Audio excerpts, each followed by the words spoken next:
ये कहानी प्रभास की पहली नजर के प्यार की है। लेकिन शादी के बाद जो हुआ, सूरज की गिरती हुई सुनहरी किरणें उस समय पूरे गांव को एक सुनहरा रूप दे रही थी। उन्हीं किरणों के बीच वह भूरे आंखों वाली लड़की प्रभास की नजरों का केंद्र बनी हुई थी। गांव में शायद पहली बार उसने इतनी बेफिक्र, आत्मनिर्भर और घुड़सवारी करती हुई लड़की देखी थी, जो उसे इतनी खूबसूरत लगी कि वह बिना पलक झपकाए उसे देखता ही रह गया।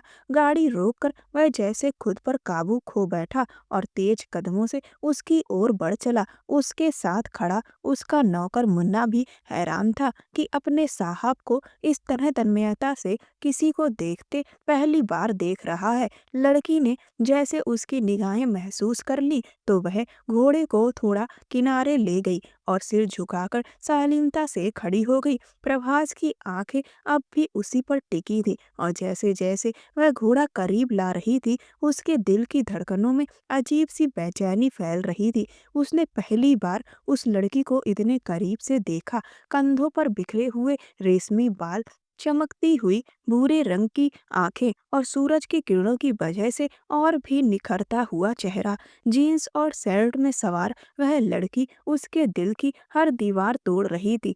अब तक जितने भी खूबसूरत चेहरे प्रवास ने देखे थे, ऐसा असर किसी ने नहीं डाला था। मासूमियत और आत्मविश्वास के अजीब मेल ने उसे पूरी तरह से बांध लिया था। वह लड़की अब दूर जा रही थी और प्रभास अब भी बस मुस्कुरा रहा था, एक गहरी मुस्कान जो उसकी धड़कनों का राज खोल रही थी। मुन्ना, उसने धीरे से पुकारा। मुन्ना तुरंत 4 कदम में उसके पास आ गया। पता लगाओ ये लड़की कौन है। हुक्म देने के बाद प्रभास ने चश्मा आंखों पर पहना और गाड़ी में बैठकर तेज रफ्तार से लौट गया। लेकिन उस दिन उसे यह मानना पड़ा कि पहली नजर का प्यार वाकई एक तूफान की तरह आता है और सब कुछ बदल देता है।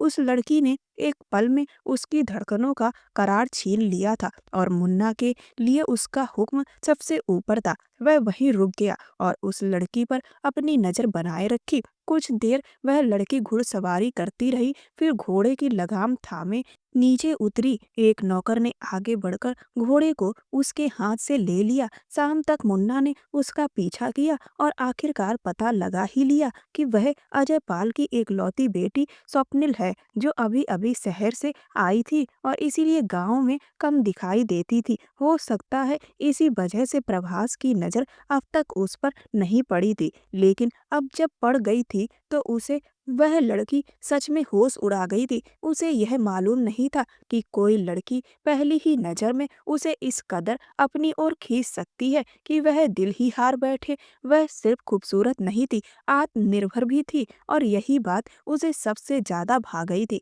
स्वप्निल की मासूमियत में लिपटा आत्मविश्वासी व्यक्तित्व उसे भीतर तक छू गया था। प्रभास अच्छी तरह जानता था कि अजय पाल कौन है, एक बड़ा नाम, दौलत और रुतबे वाले। लेकिन उसे पूरा यकीन था कि अगर वह मोहब्बत के नाम पर स्वप्निल का हाथ मांगेगा तो शायद उसे मना नहीं किया जाएगा। उस रोज उसने दिल में ठान लिया था कि वह स्वप्निल को जरूर अपनी जीवन संगिनी बनाएगा, चाहे इसके लिए उसे कितनी भी दूर जाना पड़े। जब वह अपने घर वापस लौटा और अजय पाल के बंगले की खबरें सामने आईं, तो उसे पता चला कि स्वप्निल की मां की मृत्यु के बाद उसके पिता ने उसे बहुत लाड़ दुलार से पाला है। स्वप्निल कई साल हॉस्टल में रहने के बाद अब पूरी तरह से अपने पिता के पास आ गई थी। अजय पाल उसे अपने से दूर नहीं रखना चाहते थे। उन्होंने कभी भी उसे सिर्फ बेटी मानकर उसकी ख्वाहिशों पर पाबंदियां नहीं लगाई, बल्कि हर फैसले में उसका साथ दिया और उसे पूरी आज़ादी दी। लेकिन स्वप्निल भी अपने पिता की आज़ादी को समझती थी और कभी भी उसका गलत इस्तेमाल नहीं करती थी। अब तक उसने कोई भी कदम उनके बिना राय लिए नहीं उठाया था। अजय पाल ही उसकी सबसे बड़ी दौलत थे, जिन्हें वह किसी भी कीमत पर खोना नहीं चाहती थी। उसे यह नहीं पता था कि उसकी जिंदगी में अब एक ऐसा तूफान आने वाला है जो उसकी पूरी दुनिया को हिला देगा। इधर प्रभास ने कुछ ही दिनों में स्वप्निल के बारे में बहुत सी जानकारी हासिल कर ली थी। वह अब पूरी तरह से उसकी गिरफ्त में था। कुछ दिनों से बेटे के बदले हुए मिजाज को देखकर प्रमिला ने आखिरकार पूछ ही लिया। नाश्ते की मेज पर बैठते हुए उन्होंने मुस्कुराकर कहा, आजकल साहबजादे कुछ ज्यादा ही मुस्कुरा रहे हैं और घर पर भी बहुत ध्यान दिया जा रहा है। सब ठीक तो है ना? उनकी बात सुनकर प्रभास भी मुस्कुरा उठा और बोला, जी माँ, सब ठीक है। हालांकि कुछ समय पहले ही उसके पिता का निधन हो गया था, लेकिन प्रमिला उसके लिए माँ और पिता दोनों का दर्जा रखती थी। प्रभास के दादाजी भी अकेले थे और कोई नजदीकी रिश्ता बाकी नहीं रहा था। उसका ननियाल ही अब उसका असली घर था और प्रमिला बस उसी की उम्मीद पर जी रही थी। वह जानती थी कि उनका बेटा उनकी शान और गर्व है। उस पर प्रमिला जी को गर्व भी था। उन्हें यकीन था कि उनका बेटा कभी उनकी बात नहीं टालेगा। दरअसल मैंने आपके लिए बहू पसंद कर ली है, मुस्कुराते हुए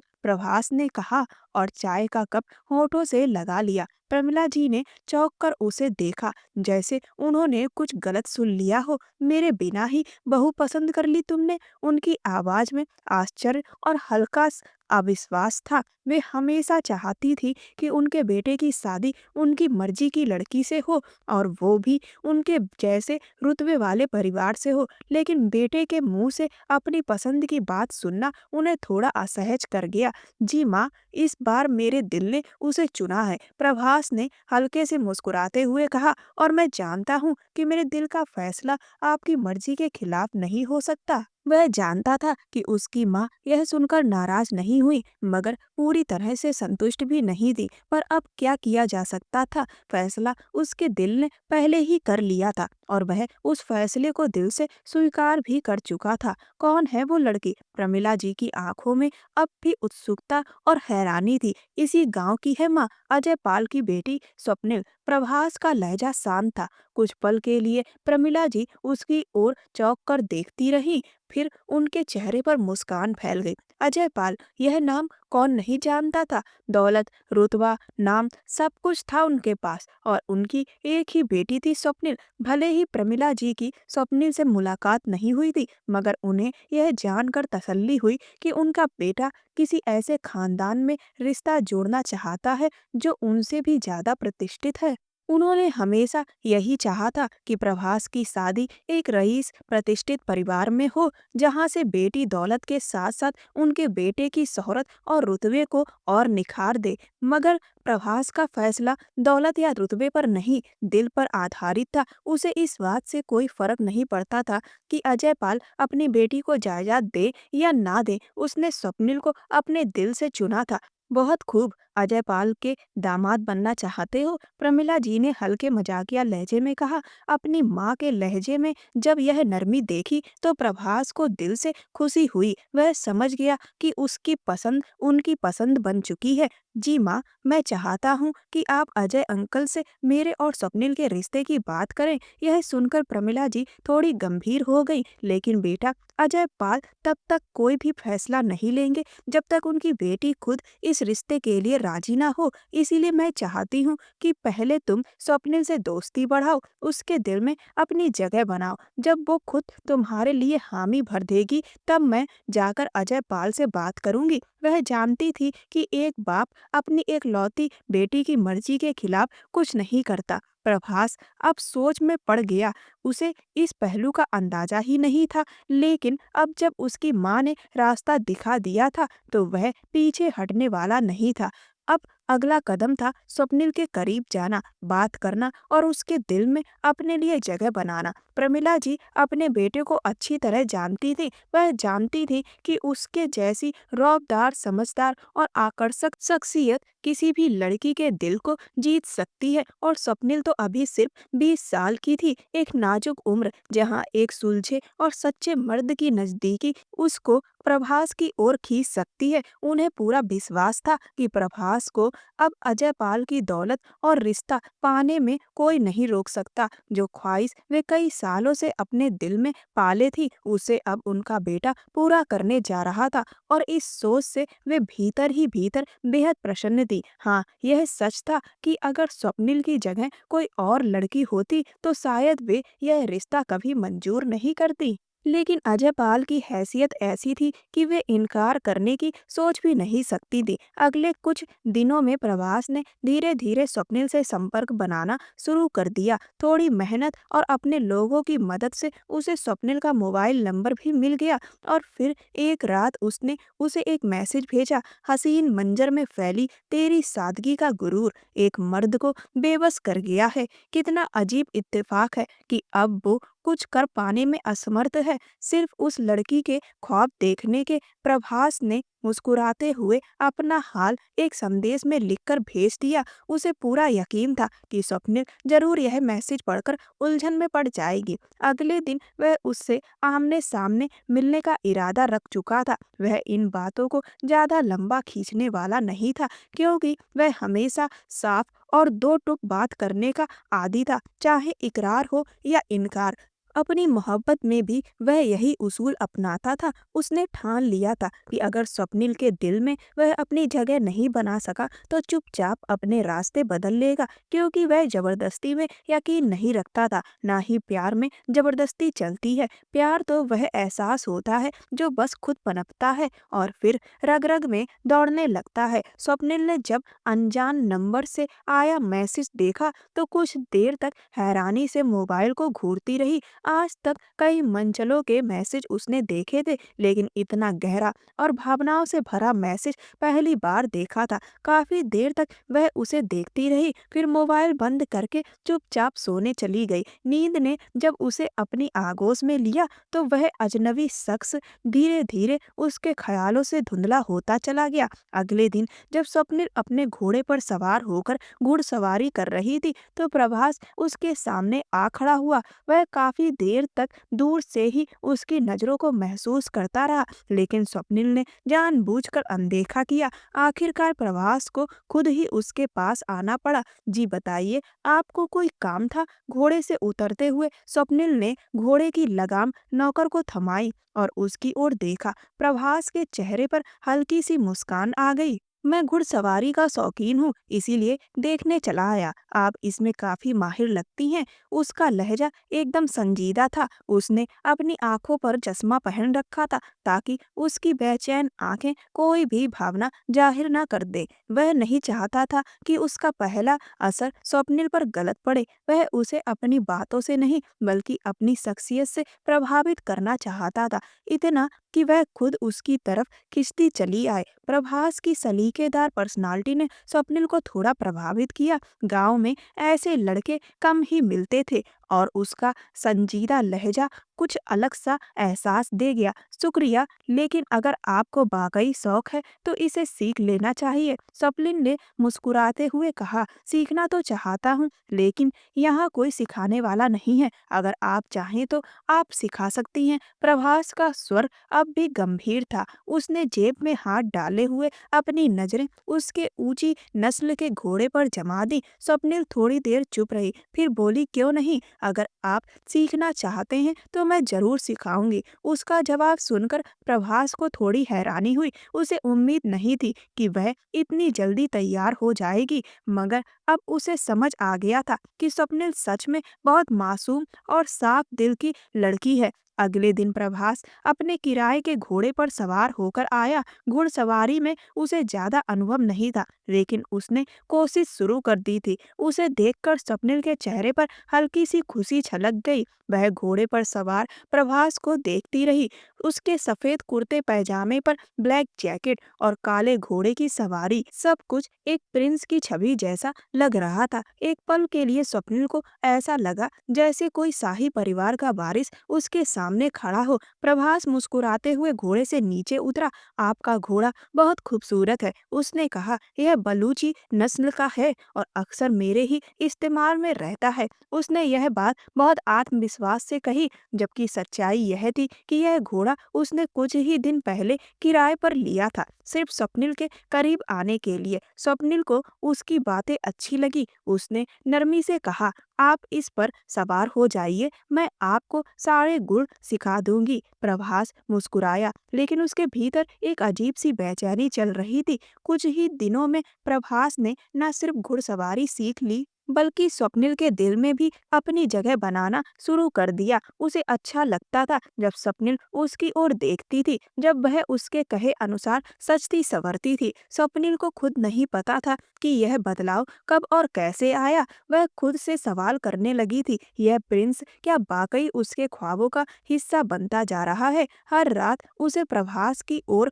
से कोई प्यारा भावुक मैसेज आता और दिन भर वह उन्हीं पंक्तियों में उलझी रहती। प्रभास हमेशा बहुत संजीदगी से मिला करता था, इतनी ईमानदारी और आदर से कि स्वप्निल ने कभी उसकी नीयत पर शक नहीं किया। उसे कभी लगा ही नहीं कि जो लड़का उसे इतने प्यार भरे पैगाम भेज रहा है, उसके इरादे कुछ और भी हो सकते हैं। वह प्रभास हो सकता है, लेकिन फिर वो दिन भी आया जब प्रभास घोड़े पर नहीं बल्कि कार से स्वप्निल के पास आया। आज मैं अपने घोड़े पर नहीं आया, क्योंकि आज मैं चाहता हूँ कि मैं तुम्हारे अरबी नस्ल के घोड़े पर घुड़सवारी करूं, लेकिन इस पर तो मैं सवार होती हूँ। वह मासूमियत से बोली, क्या तुम मुझ पर इतना भरोसा कर सकती हो कि मेरी मौजूदगी में मेरे साथ घुड़सवारी कर सको? और स्वप्निल, जिसने अपना सब कुछ, दिल, जज्बात और भरोसा प्रभास पर हार दिया था, उसकी नीयत पर कैसे शक कर सकती थी? उस दिन प्रभास ने स्वप्निल के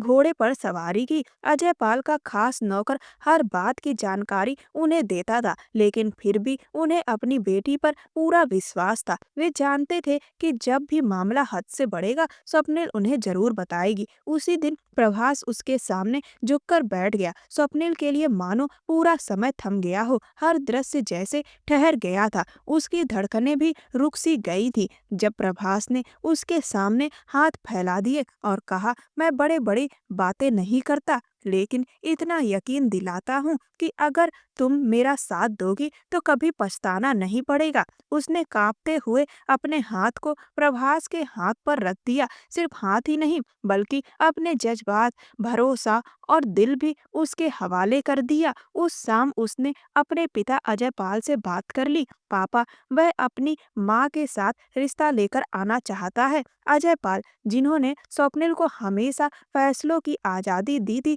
थोड़ी देर के लिए खामोश हो गए। गांव में रहने के बावजूद वे प्रभास और उसके परिवार को अच्छी तरह जानते थे। प्रमिला के बारे में उन्हें थोड़ी चिंता थी, क्योंकि वे उनके स्वभाव से वाकिफ थे। फिर भी प्रभास एक अच्छा और गंभीर लड़का था, लेकिन ये मामला उनकी बेटी की ख्वाहिशों का था। मैंने तुम्हें हमेशा खुद के फैसले लेने की आज़ादी दी है, लेकिन मैं चाहता हूँ कि तुम एक बार फिर सोच लो, उन्होंने कहा और कमरे में चले गए। स्वप्निल सारी रात सोचती रही, क्या उसे अपने प्यार से पीछे हट जाना चाहिए या उसके साथ खड़े रहकर मोहब्बत की आखिरी हद तक जाना चाहिए। सुबह तक दिल और दिमाग दोनों का फैसला एक था। वह प्रभास से प्यार करती है और उसी के साथ जिंदगी बिताना चाहती है। अजय पाल ने उसकी ये ख्वाहिश भी पूरी कर दी। कहो प्रभास से कि अपनी माँ के साथ रिश्ता लेकर आए। प्रमिला यह सुनकर खुशी से झूम उठी, लेकिन जब उन्होंने स्वप्निल को देखा तो उनके भीतर एक पुरानी सोच जाग उठी। इतनी सुंदर, समझदार और आत्मनिर्भर लड़की अगर उनके बेटे की जिंदगी में आ गई तो कहीं बेटा उनके हाथ से ना निकल जाए। फिर भी उन्होंने समय को महत्व दिया और अजय पाल के सामने यह रिश्ता सलीके से रख दिया। अजय पाल ने गंभीरता से कहा, मैंने अपनी बेटी को किसी प्रिंसेस की तरह पाला है, उसे आज़ादी, आत्मविश्वास और फैसला लेने की ताकत दी है। प्रभास ने शालीनता से जवाब दिया, आप यकीन रखिए, मुझे स्वप्निल की खूबसूरती से ज्यादा उसकी आत्मनिर्भरता और आजाद सोच ने प्रभावित किया है। मैं कभी आपको शिकायत का मौका नहीं दूंगा। लेकिन प्रमिला के भीतर ईर्ष्या की आग भड़क उठी थी। उन्हें यह पसंद नहीं था कि फैसला उनके बिना लिए जाए। उन्हें प्रभास की खुशी से ज्यादा इस बात की खुशी थी कि उसकी शादी एक ऊंचे रुतबे वाले परिवार में हो रही है। अजय पाल ने सारी तैयारियां स्वप्निल की मर्जी से की और मंगनी के बजाय सीधा विवाह करने का फैसला किया। प्रभास भी इस निर्णय से बेहद खुश था। कुछ दिन बाद शादी हो गई और 1 महीने के भीतर विदाई तय हुई। प्यार अब अपने चरम पर था। प्रभास और स्वप्निल ने एक दूसरे के साथ समय बिताया और हर काम मिलकर किया। प्रमिला ने हालांकि काफी कंजूसी दिखाई, लेकिन अजय पाल ने अपनी एक लौती बेटी की खुशी के लिए किसी चीज की कमी नहीं रखी। शादी की तैयारियों के दौरान उन्हें प्रमिला के स्वभाव का अंदाजा हो गया, लेकिन प्रभास का व्यवहार उन्हें संतुलित और जिम्मेदार लगा। और सबसे बड़ी बात, स्वप्निल की मुस्कुराहट इस रिश्ते को पूरी तरह सही साबित कर रही थी, इसीलिए उन्हें मजबूरी में चुप रहना पड़ा। उस दिन प्रभास की खुशी का कोई ठिकाना नहीं था। जब स्वप्निल दुल्हन बनकर उसके कमरे में आई थी, पूरा दिन बेचैनी और बेसब्री से बीता। स्वप्निल ने कुछ हफ्ते पहले ही प्रभास से बातचीत बंद कर दी थी, क्योंकि वह चाहती थी कि अब विदाई के बाद ही उनके बीच कोई बात हो। इस दौरान उसने ज्यादा वक्त अपने पापा अजय पाल के साथ ही बिताया और शादी की तैयारियों में कोई कमी नहीं छोड़ी। हर चीज भरपूर थी, हर ख्वाब उसने पूरा किया और आखिरकार अपने पसंदीदा इंसान के साथ पूरी तरह से उसका हक बनकर उसके कमरे में थी। उस वक्त वह इतनी सुंदर लग रही थी कि जिसने भी देखा बस देखता रह गया, मगर हर नजर में मोहब्बत नहीं थी, कुछ में जलन भी थी। प्रमिला की सहेली की बेटी सुहाना खुद को रोक नहीं पाई और उनके पास चली आई। वह बरसों से प्रभास को चाहती थी, लेकिन जानती थी कि उसकी आंटी प्रमिला कभी उसकी शादी प्रभास से नहीं होने देंगी। उसे मालूम था कि प्रमिला हमेशा चाहती थी कि प्रभास की शादी किसी बड़े घर की रुतबे वाली लड़की से हो, और अब वह अपनी ख्वाहिश पूरी कर चुकी थी। आंटी, बहू तो बहुत सुंदर है ना? सुहाना ने पास आते हुए प्रमिला के कंधे पर हाथ रखते हुए कहा। यह तो होना ही था, आखिर प्रभास की पसंद है, प्रमिला ने गर्व से कहा। हाँ, सुंदर और ऊंचे घर की लड़कियां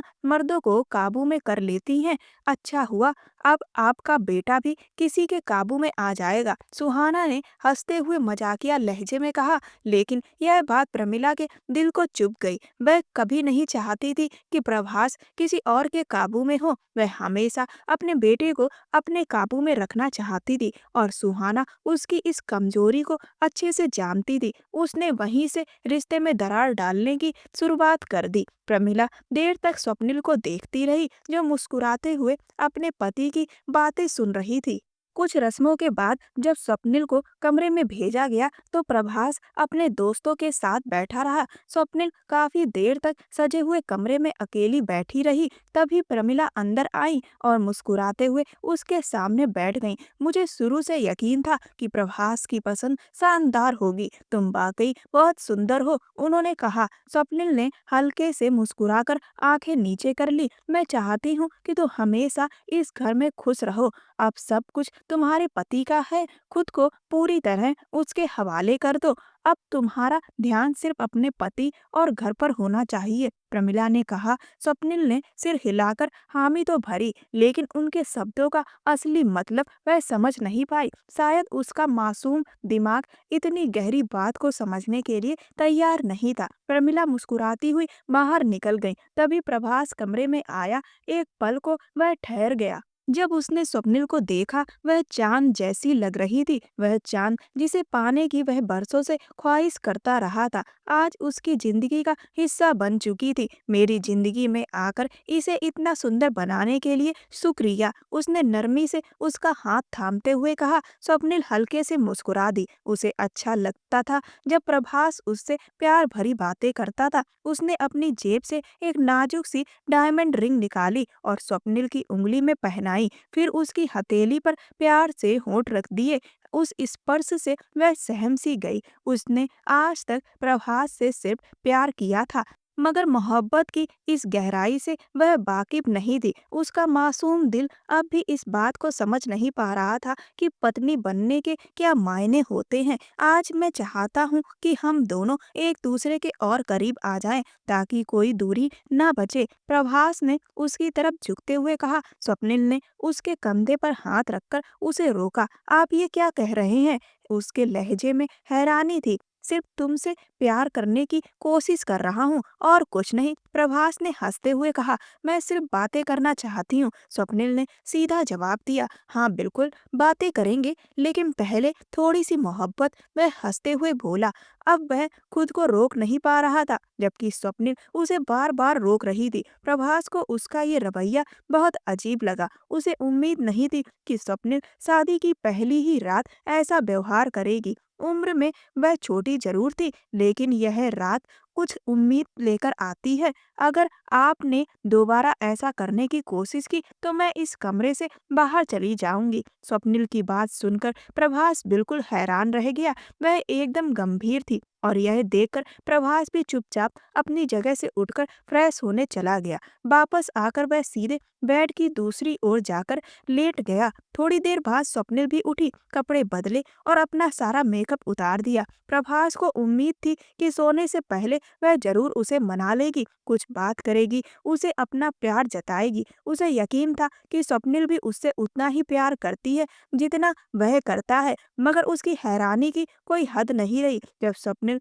बिना कुछ कहे बेड की दूसरी तरफ इत्मीनान से लेट गई और कुछ ही देर में उसकी धीमी धीमी सांसों की आवाज से साफ पता चल गया कि वह सो चुकी थी। ठंडी सांस लेते हुए प्रभास उसकी ओर देखता रहा। उसकी आंखों में हल्की मायूसी उतर आई। सोने की कोशिश करते हुए वह यही सोचता रहा कि स्वप्निल ने ऐसा व्यवहार क्यों किया, लेकिन फिलहाल ये बात उसकी समझ से बाहर थी। धीरे धीरे वह खुद भी नींद में खो गया। सुबह जब प्रभास की आंख खुली तो देखा कि स्वप्निल उसके पहलू में सोई हुई थी। वह थोड़ी देर तक चुपचाप उसे देखता रहा। उसका मन किया कि वह सख्त रुख अपनाकर स्वप्निल को अपनी गलती का एहसास दिलाए, लेकिन शायद स्वप्निल पर उसका कोई असर नहीं हुआ। वह उठी, फ्रेश हुई, हल्का मेकअप किया और फिर उसके साथ बाहर आ गई। उसके पापा अजय पाल ने रस्म के अनुसार नाश्ता भिजवाया था, लेकिन जब प्रमिला ने अपने बेटे प्रभास के बुझते चेहरे को देखा तो वह समझ गई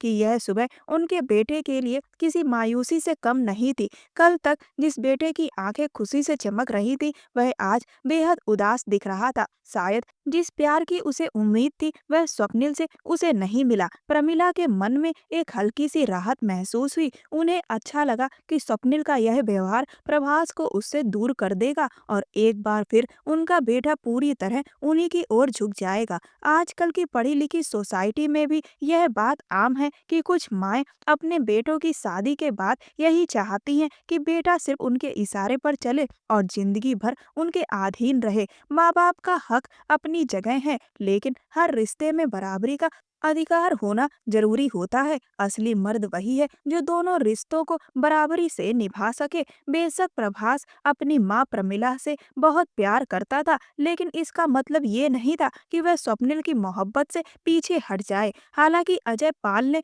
पहले ही नाश्ता भेज दिया था, फिर भी प्रमिला ने स्वप्निल से कहा कि प्रभास के लिए जूस के साथ हल्का नाश्ता तैयार करे, क्योंकि वह सुबह ज्यादा नहीं खाता। स्वप्निल कुछ देर चुपचाप उन्हें देखती रही, फिर बोली, आंटी मुझे खाना बनाना नहीं आता, और वैसे भी जब घर में नौकर नौकरानियां हैं तो आप किसी से कह दीजिए। प्रमिला के चेहरे का रंग एकदम बदल गया। उन्होंने कुछ देर चुप रहकर माहौल शांत रहने दिया, मगर नाश्ते के बाद उन्होंने प्रभास से शिकायत करते हुए कहा, इस लड़की को ऐसे सीधे मुंह जवाब नहीं देना चाहिए था। उसे यह समझना चाहिए कि मैं तुम्हारी माँ हूँ, और अब जब वह तुम्हारी पत्नी बन चुकी है तो इस घर की जिम्मेदारी भी उसी की है। अपनी तरफ से जहर घोलते हुए उन्होंने प्रभास को यह जताने की कोशिश की कि शादी के बाद उसकी बीवी ने उसके लिए नाश्ता बनाने से मना कर दिया, लेकिन प्रभास बिल्कुल शांत था। वह सिर्फ मुस्कुराकर माँ की ओर देखता रहा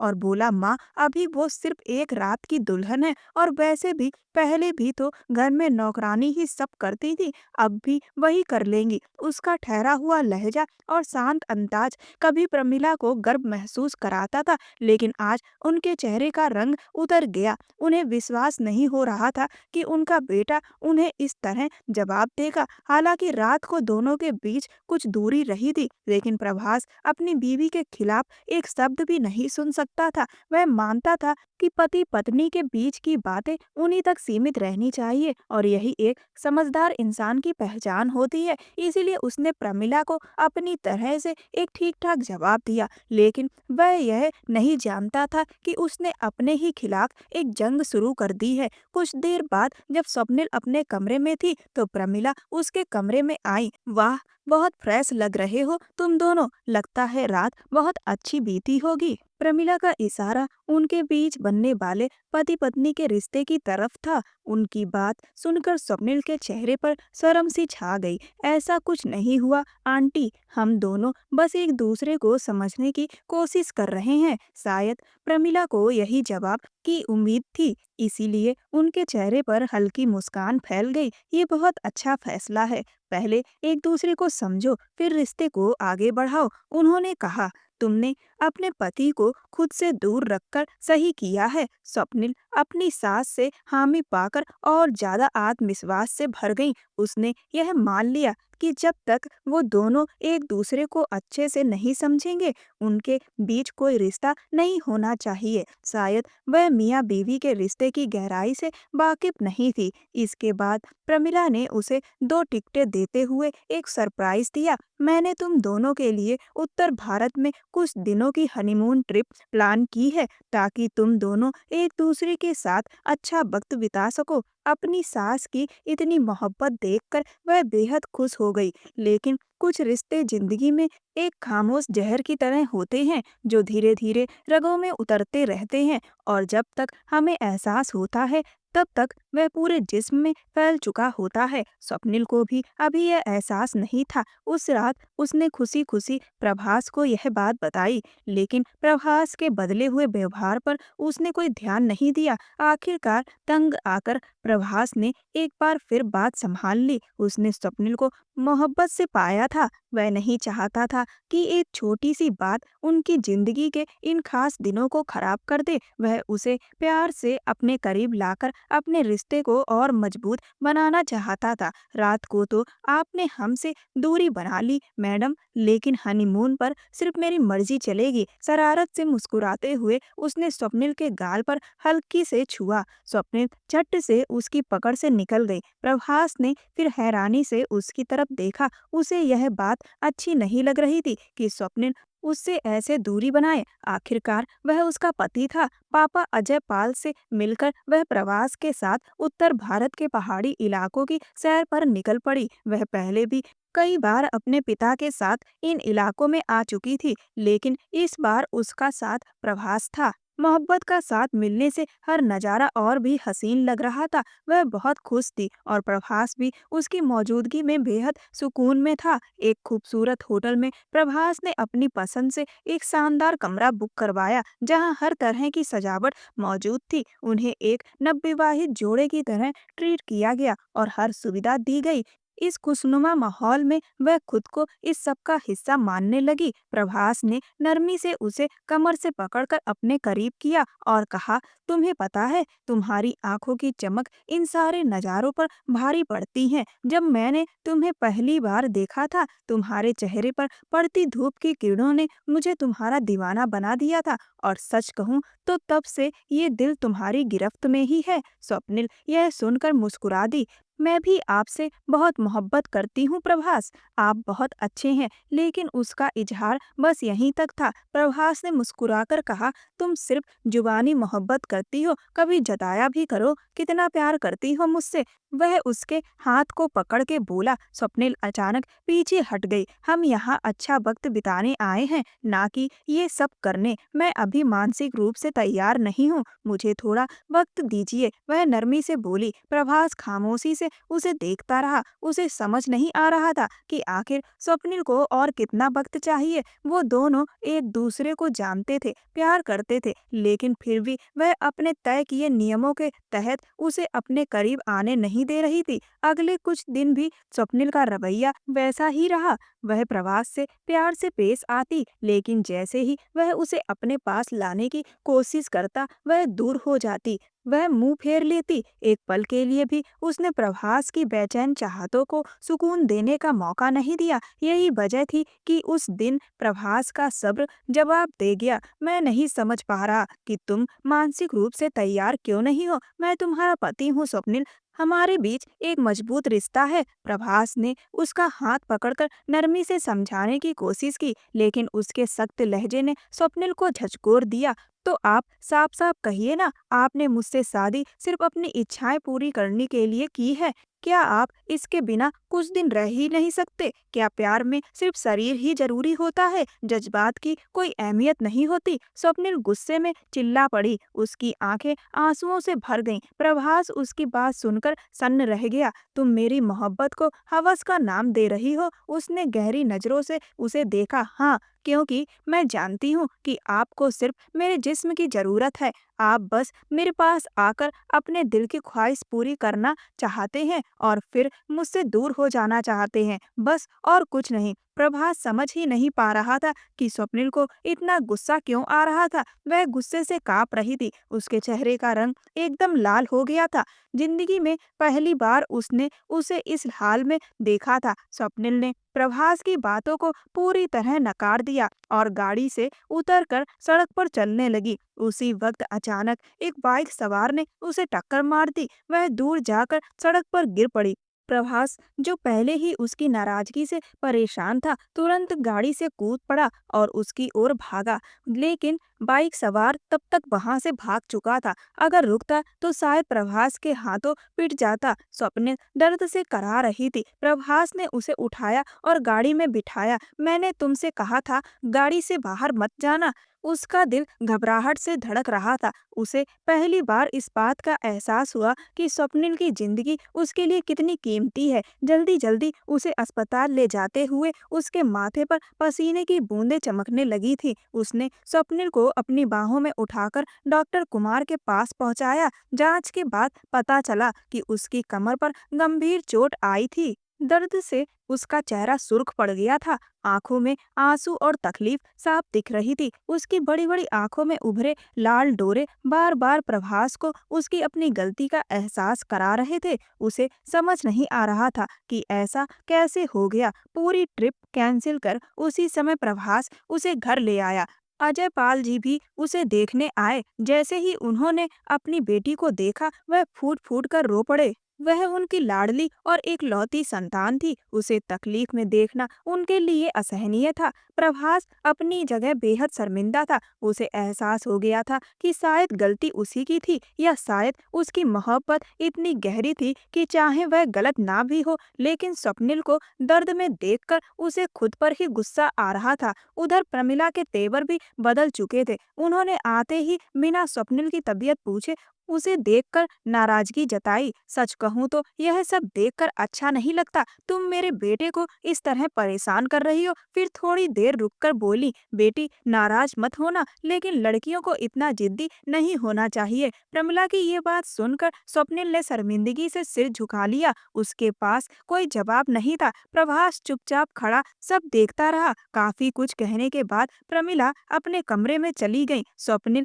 अब पछता रही थी। उसे प्रभास की बात मानकर गाड़ी से नहीं उतरना चाहिए था। इन दिनों प्रभास ने उसका जितना ख्याल रखा, उसे शब्दों में बयां करना मुश्किल था। उसने अपना काम छोड़कर दिन रात उसकी सेवा की, मानो वह कांच की गुड़िया हो। वह हर पल उसके पास रहा, उसकी देखभाल करता रहा। उसकी मौजूदगी का एहसास दिलाने के लिए उसने हर मुमकिन कोशिश की। धीरे धीरे स्वप्निल को प्रभास की मोहब्बत का एहसास होने लगा। एक हल्की सी शर्मिंदगी उसके भीतर घर करने लगी थी। अब उसे समझ में आ रहा था कि उसने प्रभास के साथ बहुत गलत किया है।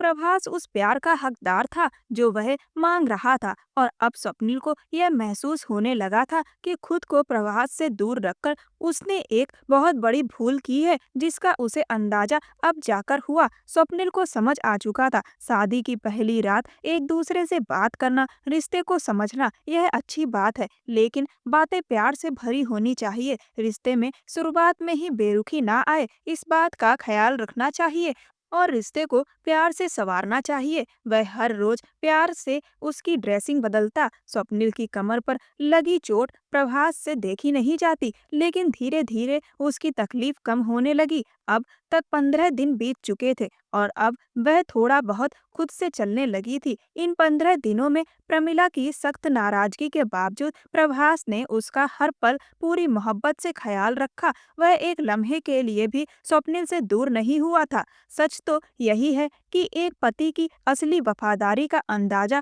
उसकी पत्नी की बीमारी के वक्त ही होता है। स्वप्निल ने सोचा कि अब समय आ गया है कि वह प्रभास के साथ अपने रिश्ते की एक नई शुरुआत करे। उसे लगता है कि प्रमिला जी उसे समझती हैं और उन्होंने पहले भी उसके कुछ फैसलों की सराहना की थी। इसीलिए स्वप्निल ने तय किया कि अपने दिल का फैसला लेने से पहले एक बार उनसे राय ले ले। वह इसी सोच में डूबी प्रमिला के कमरे की ओर बढ़ी। जैसे ही वह दरवाजे के पास पहुंची, अंदर से आती आवाजों ने उसके कदम रोक दिए। उसे अंदाजा नहीं था कि प्रभास भी उस वक्त वहां मौजूद होगा। वह लौटने ही वाली थी कि तभी अपने नाम का जिक्र सुनकर वह ठिठक गई। तुमने अपनी जिद में अपनी पसंद की लड़की से शादी कर ली, अब देखो नतीजा। वो बीवी जो तुम्हें अपने पास तक नहीं आने देती। प्रमिला की तेज और कड़वी आवाज उसके कानों में पड़ी तो उसका दिल घबरा उठा। स्वप्निल का दिल कांप उठा। माँ, प्लीज, ये हमारे बीच की बात है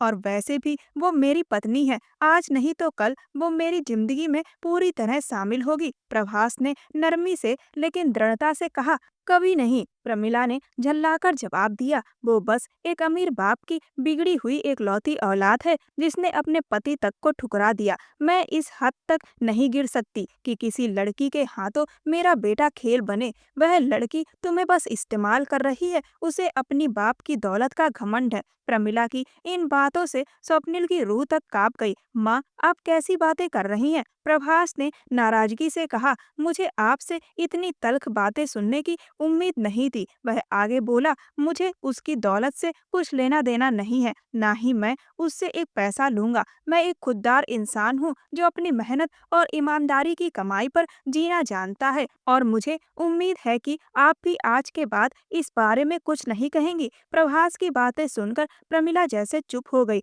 उन्हें उम्मीद नहीं थी कि जिस मकसद से उन्होंने स्वप्निल को अपनी बहू माना था वह कभी पूरा नहीं होगा। उनका बेटा अपनी पत्नी से कोई भी फायदा नहीं उठाना चाहता, ये उनके लिए हैरान करने वाला था। मैं तो बस तुम्हें एक सलाह दे रही थी, बाकी तुम्हारी मर्जी, प्रमिला ने ठंडी आवाज में कहा। स्वप्निल इससे आगे कुछ भी नहीं सुन पाई। वह चुपचाप वहां से लौट गई। अपने कमरे में आकर वह फूट फूट कर रो पड़ी। जिन लोगों को वह अपना शुभचिंतक समझती थी, उन्हीं के कहने में आकर उसने अपने पति को खुद से दूर कर दिया था। लेकिन वही पति अब उसी के लिए सबके सामने खड़ा था। उसे खुद पर गुस्सा आया। शायद वह ही मूर्ख थी जो अपने इतने कीमती रिश्ते को दूसरों के हाथों में सौंप कर खिलौना बना रही थी। काफी देर तक वह उन्हीं ख्यालों में खोई रही।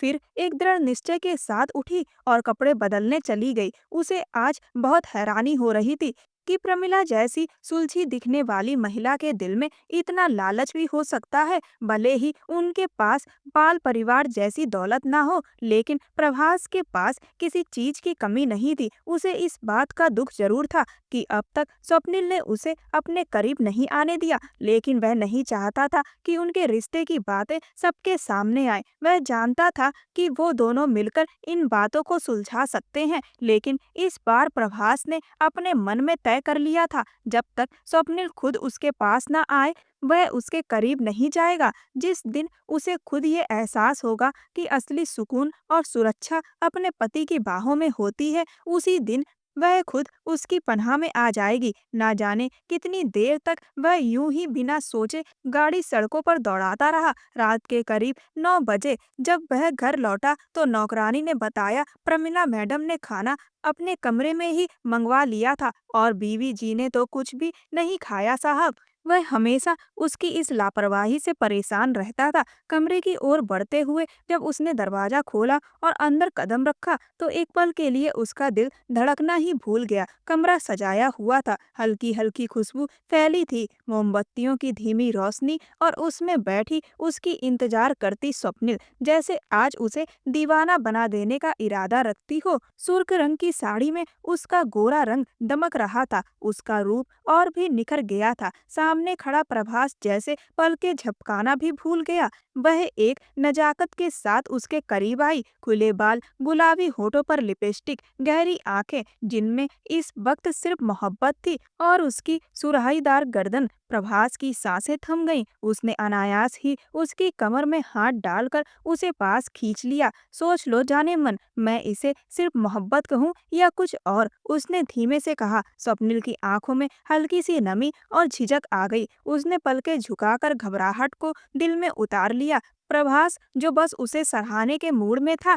मुझे माफ कर दो प्रभास। स्वप्निल ने नरमी से उसके सीने पर सिर रख दिया और खुद को उसकी बाहों में सौंप दिया। प्रभास के दिल में अब उसके लिए कोई शिकायत नहीं बची थी। उसकी हल्की सी नाराजगी भी उड़न छू हो गई थी। उसने प्यार से उसे अपनी बाहों में उठाया और बिस्तर के पास ले गया। उस रात उसने उसे अपनी मोहब्बत का हर एहसास दिलाया। उसे बताया कि वो उसके लिए कितना प्यार और जज्बात रखता है। स्वप्निल, जो अब तक खुद को उसकी मोहब्बत से दूर किए बैठी थी, आज उसकी मोहब्बत की बारिश में भीगती चली गई, क्योंकि अब उसे यकीन हो गया था कि झूठे और बनावटी रिश्ते इंसान की सच्ची मोहब्बत को जला डालते हैं और पीछे बचती है सिर्फ राख, जो उम्र भर का पछतावा बन जाती है। शादी की पहली रात बातें करना और रिश्ते को समझने का फैसला स्वप्निल का था, लेकिन फिर इसी चीज को कई लंबे समय तक बढ़ाए रखना उसने प्रमिला की बातों में आकर किया था।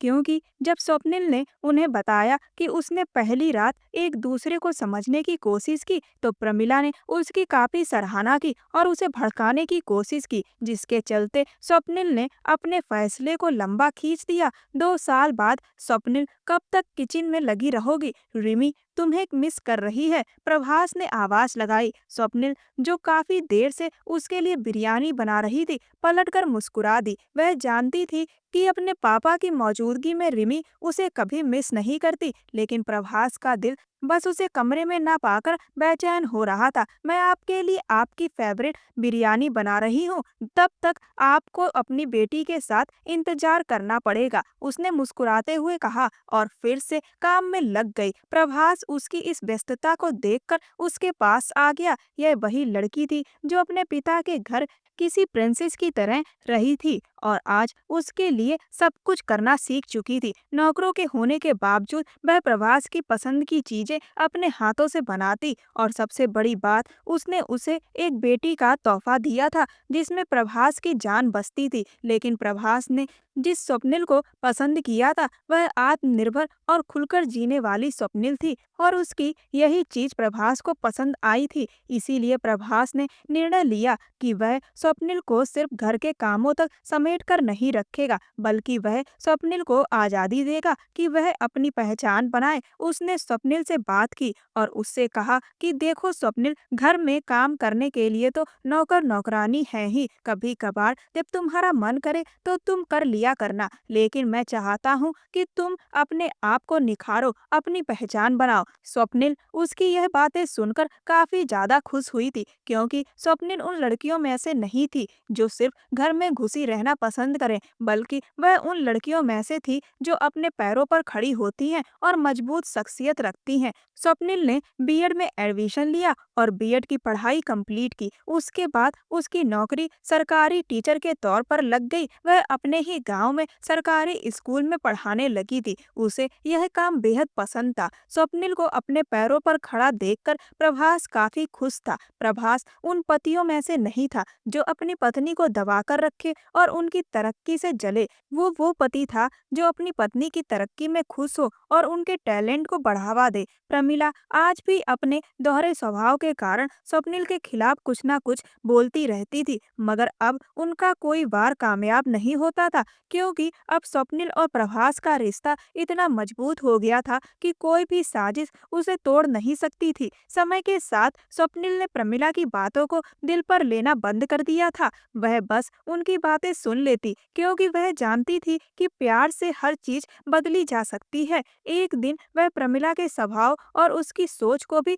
बदल देगी, उसे इस बात का यकीन था। हालांकि यह भी सच था कि प्रमिला अपनी पोती रिमी पर जान छिड़कती थी। प्रमिला प्रभास से बेहद मोहब्बत करती थी, क्योंकि वह उनका एक लौता बेटा था और प्रभास भी उन्हें कभी नजरअंदाज नहीं करता था। स्वप्निल को वह अपने जीवन का आधार मानता था, जो आज तक कभी उसे अपनी माँ के खिलाफ नहीं करती थी। उसे पता था कि उसकी माँ कभी कभी स्वप्निल से सख्ती कर जाती है, मगर स्वप्निल ने कभी बुरा नहीं माना और यही वजह थी कि माँ बेटे के रिश्ते में आज भी मोहब्बत कायम थी। प्रभास स्वप्निल को हर हफ्ते उसके पिता अजय पाल से मिलने ले जाता था, क्योंकि वह इस बात को समझता था कि अजय पाल जी का स्वप्निल के अलावा कोई नहीं है। प्रभास अजय पाल जी का काफी ध्यान भी रखता था, क्योंकि वह इस बात में विश्वास रखता था कि जब उसकी पत्नी उसके परिवार का उसका ख्याल रखती है, तो उसका भी फर्ज बनता है कि वह भी अपनी पत्नी के परिवार वालों का